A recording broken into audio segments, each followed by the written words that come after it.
வணக்கம் மக்களே. நாம் 2 சக்கர வாகனம் ஓட்டிக்கொண்டு செல்கிறோம் என்றால் நாம் வலது பக்கம் திரும்ப வேண்டிய சூழல் வரும்பொழுது இண்டிகேட்டர் போட்டு திரும்புவோம். ஒரு சில தற்குறிகள் இருக்கிறார்கள், இண்டிகேட்டர் கூட போட மாட்டார்கள்.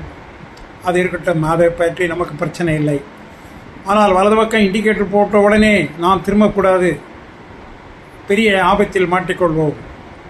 வலது பக்கம் இண்டிகேட்டர் போட்டால் கூட நாம் ஒலிப்பானை ஒலித்து திரும்பினால்தான் ஓரளவுக்காவது பாதுகாப்பாக பயணம் செய்ய முடியும் என்பது எனது கருத்து. நான் அநேக நேரங்களில் பார்த்திருக்கிறேன். என்னதான் இண்டிகேட்டர் போட்டால் கூட நேராக போகத்தான், விரைவாக போகத்தான் நினைக்கிறார்கள் தவிர நாம் இண்டிகேட்டர் போட்டதை கவனிப்பதில்லை அநேக தற்குறிகள். ஆகவே தயவுசெய்து மக்களே, வலது பக்கம் இண்டிகேட்டர் போட்டால் கூட நீங்கள் ஒலிப்பானை ஒலித்து கொண்டு திரும்பினால்தான் பாதுகாப்பு என்பது எனது கருத்து. நன்றி, வணக்கம்.